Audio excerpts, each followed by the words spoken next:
Me toca hablar de imágenes en las enfermedades tóxico-metabólicas del adulto y tenemos 20 minutos. Así que vamos directamente a ver un poco el organigrama de esta charla. Vamos a hablar de algunos conceptos básicos de las leucodistrofias del adulto, algunas alteraciones metabólicas adquiridas y sus manifestaciones en imágenes, y finalmente algunos tóxicos y fármacos que pueden afectar al sistema nervioso y manifestarse en imágenes. Con respecto a las leucodistrofias, sabemos que son enfermedades que habitualmente las vemos en la infancia, sin embargo cada vez más aparecen en adultos, y esto tiene que ver por un lado con el uso de la resonancia magnética, pero también con el concepto de que muchas de estas enfermedades que afectan una enzima pueden tener una actividad enzimática residual parcial, y esto hace que no se manifiesten en los primeros años de vida, sino más tarde. Así tenemos toda una gama donde los casos más graves se van a manifestar a nivel neonatal y los más leves en la adultez. Lo interesante es que los fenotipos imagenológicos pueden cambiar mucho en cada una de estos estadios de presentación. En general afectan a la sustancia blanca, pero también hay formas de afección de sustancia gris, tienen causa metabólica, como dijimos, son hereditarias, con distintos patrones autosómicos, dominantes, ligados al X, son progresivas y a nivel sintomático no son muy específicas, en general todas se manifiestan parecido, pero en la presentación de adulto hay que tenerlas presente cuando hay un paciente que tiene síntomas de deterioro cognitivo atípicos o muy precoces para una enfermedad tipo Alzheimer, o cuadros psiquiátricos sin antecedentes, o disautonomías que muchas veces duran años hasta que aparecen otras manifestaciones, y muchas de ellas se asocian a neuropatías periféricas. Finalmente, tenemos que recordar que la mitad más o menos quedan sin diagnóstico etiológico, así que, digamos, es un campo que todavía está muy en pañales y que tenemos que avanzar mucho para su reconocimiento. Es importante reconocerlas, no muchas veces por la posibilidad terapéutica, que a veces es limitada, aunque hay algunas que tienen alguna terapéutica, pero sí por el consejo genético y por el pronóstico. De los 4 pilares, la clínica, el laboratorio, la genética y las imágenes, bueno, nos toca hablar de las imágenes. Lo importante es que muchas veces la imagen precede a la manifestación clínica, y esto es importante porque muchas veces encontramos leucodistrofias asintomáticas, entre comillas, en estudios de rutina hechos por otra causa. En adultos la cosa se complica un poco más porque hay enfermedades de sustancia blanca de causa vascular que son muy comunes. Aquí tenemos a la izquierda lo que llamamos leucorariosis o hiperintensidades asociadas a microangiopatía. Esto es muy común, como ustedes saben, hay escalas, este sería un FASECAS 3, y la verdad que son bastante simétricas muchas veces. Entonces el concepto de la simetría, que sería lo típico de una leucodistrofia, por ejemplo la metacromática, a veces no ayuda tanto como en niños. En el caso de la metacromática es muy útil reconocer a veces el patrón estriado, que es bastante típico, aunque no específico, y por ejemplo la extensión, como vemos acá, el cuerpo calloso.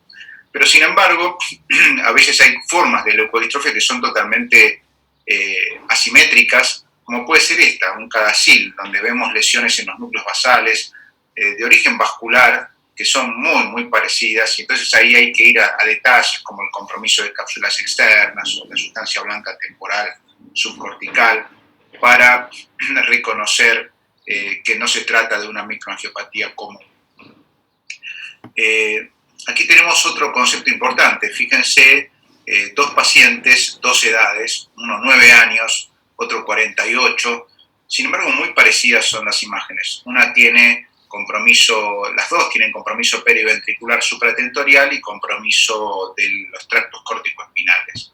Sin embargo, la etiología es muy distinta.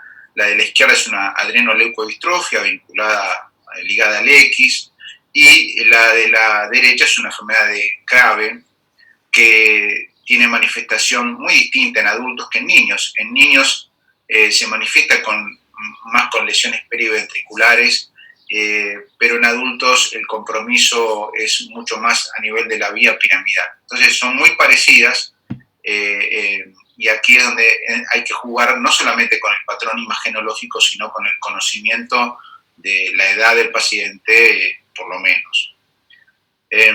Vamos a mostrar algunos pocos ejemplos, que hay 40 enfermedades más o menos hasta ahora reconocidas como leucodistrofia del adulto. Este es un paciente de 38 años que tiene historia de depresión con leve deterioro cognitivo, que consulta también por torpeza con el neurólogo.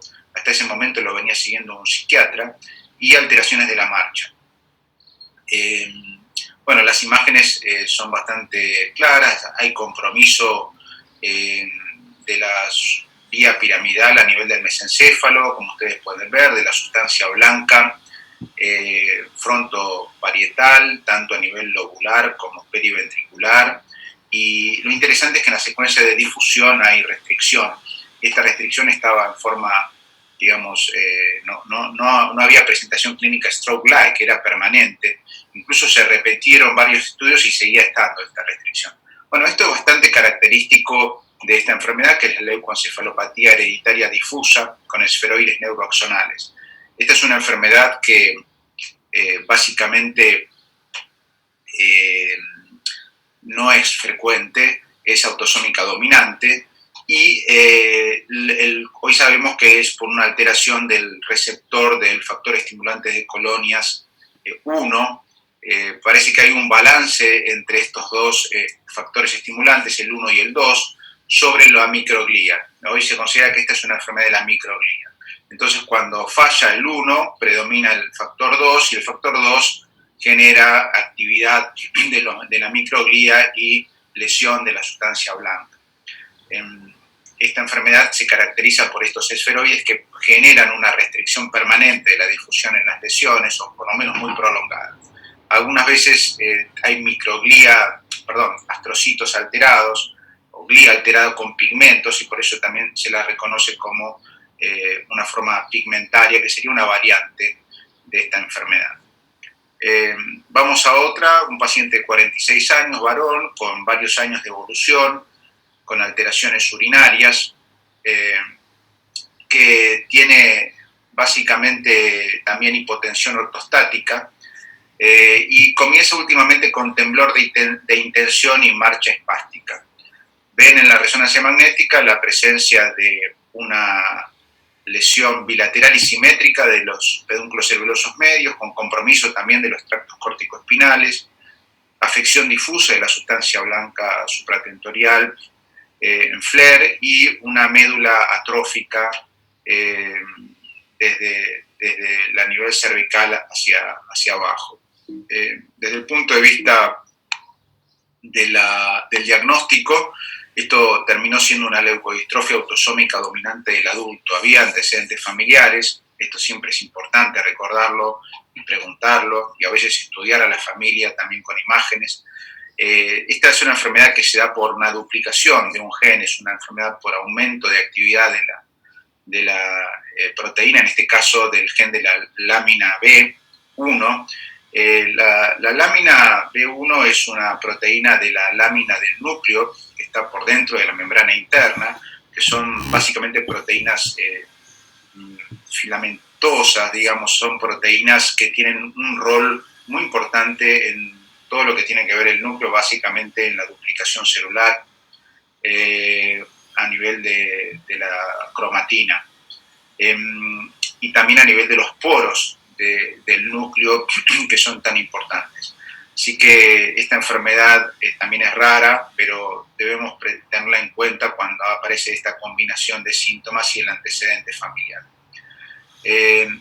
La tercera que les quería comentar es una enfermedad también que es rara, pero hemos visto justamente este caso hace poco. Es una mujer de 62 años con historia de polineuropatía sensitivo-motora, con vejiga neurogénica, alteraciones de la marcha, que evoluciona con una forma un poco oscilante, tipo esclerosis múltiple, con ciertas como brotes y remisiones. Esto es bastante típico de esta enfermedad. Sin embargo, la imagen es muy diferente. Esclerosis múltiple, hay lesión muy clara a nivel de los pedúnculos cerebelosos inferiores, también de los pedúnculos cerebelosos superiores, de la vía piramidal, tanto a nivel del tronco como a nivel de la médula. Hay lesiones supratentoriales, bilaterales, periventriculares y subcorticales. Lo más notable suele ser este patrón. Fíjese el bulbo como está hiperintenso, los pedúnculos cerebelosos y una médula con una disminución también del volumen de la médula, con compromiso, este signo tan típico de B corta invertida, típico del compromiso de las columnas posteriores. Bueno, esto terminó siendo una enfermedad por cuerpos de poliglucosanos del adulto. Esto es una alteración de una enzima que es la enzima que ramifica al glucógeno. Recuerden que el glucógeno, cuando no se puede ramificar, se transforma en estos cuerpos de poliglucosano que precipitan y producen daño celular. Y es una enfermedad, en este caso, recesiva. Bien, vamos a mostrar este gráfico que hicieron nuestros amigos de Brasil, liderados por el doctor Leandro Lucato, donde muestran algunas de las alteraciones, mejor dicho, de los datos de las imágenes que pueden ayudar. Por ejemplo, nada más vamos a hacerlo muy rápido, cuando aparecen imágenes de señal de líquido, cavitadas, pensar por ejemplo en vanishing white matter, que se puede manifestar en la adultez, o en cadacil si hay lagunas. Por ejemplo, la presencia de calcificaciones y microhemorragias se puede ver en esta que vimos hoy de los esferoides neuroaxonales, puede haber calcificación. También en cadacil puede haber microhemorragias, por ejemplo. El refuerzo que puede darse, por ejemplo, en la adrenoleucodistrofia, en la periferia de las lesiones, una enfermedad de Alexander, es rarísima, y hay una forma del adulto que es a nivel, digamos, vulvar, básicamente. Los picos de espectroscopía en algunas ocasiones pueden ayudar, por ejemplo, en la presencia de lípidos en el síndrome de Sjögren-Larsson, la xantomatosis cerebrotendinosa, y el compromiso medular, como ya vimos, en la enfermedad autosómica dominante del adulto se puede dar, y por ejemplo en la leucoencefalopatía con compromiso de tronco y médula, producida por la mutación del gen DAS2. En fin, esto es muy largo, simplemente mostrar algunas cosas. Vamos a pasar ahora a otro ítem, que son los trastornos metabólicos que pueden manifestarse en las imágenes. Es un paciente que tiene un desorden metabólico que produce esta alteración bastante típica, ¿no? Lesión de núcleos basales, hipo en T1, hiper en T2, sobre todo el estriado, los putámenes, con una periferia más hiperintensa en T2 y FLAIR, poca restricción en difusión y una evolución muy buena. Fíjense que por la corrección de la alteración metabólica mejora el cuadro, y esto es bastante característico de la uremia diabética. En realidad este signo, que se llama el Fox sign, o signo de tridente o tenedor, básicamente se ve en muchas acidosis metabólicas, pero es muy común de verlo en la acidosis vinculada con la insuficiencia renal y en diabéticos.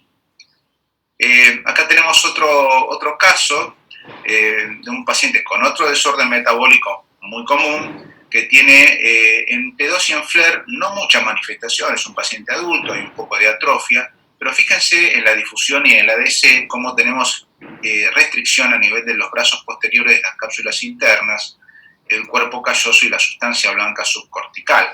Y esto fue reversible, y esto se vio en la hipoglucemia, algo que vemos muy frecuentemente en pacientes que tienen toxicidad, consumieron, por ejemplo, muchos hipoglucemiantes y tantas otras causas de hipoglucemia. Un patrón muy distinto a la hipoglucemia neonatal, donde hay compromiso más que nada posterior, de sustancia gris y blanca posterior. Y esto debemos reconocerlo porque aparte es un patrón que puede ser reversible.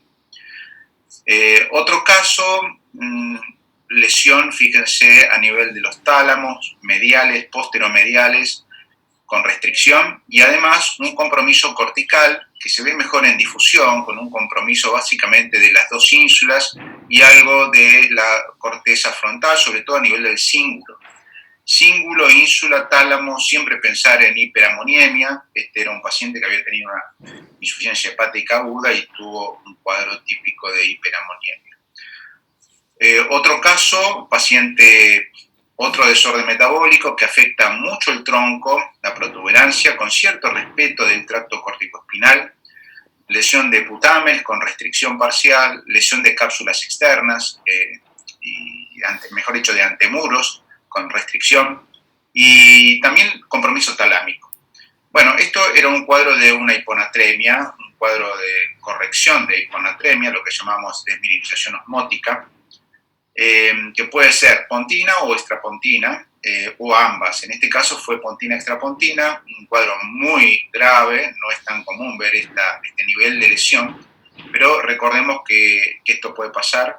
En este caso a veces quedan secuelas graves, no siempre estos son reversibles, y la clave está en el antecedente. Obviamente la corrección brusca de una hiponatremia generalmente es la causa de este cuadro, pero también la imagen con el compromiso de tálamos, núcleos basales y protuberancia con cierto respeto de la vía piramidal.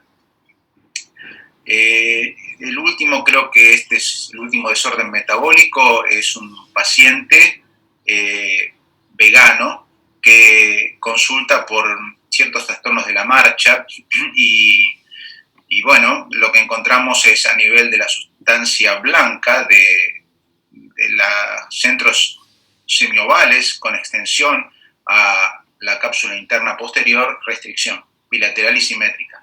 Prácticamente en FLAIR es muy difícil de ver, es muy sutil. Y además vimos en la médula una hiperseñal muy sutil a nivel de los cordones posteriores, como pueden ver acá. Bueno, esto es, como ustedes imaginarán, producido por déficit de vitamina B12. Recordemos que la cobalamina tiene muchas funciones, está vinculada al metabolismo del ácido metilmalónico. Cuando no hay cobalamina, el metilmalónico sube y esto produce daño de la mielina, y esta es la causa de estas manifestaciones. Hoy en día se ve mucho, o se ve más que antes, por el veganismo. Los pacientes veganos que no reciben suplementos de vitamina B12 pueden manifestar esta enfermedad, sobre todo en jóvenes.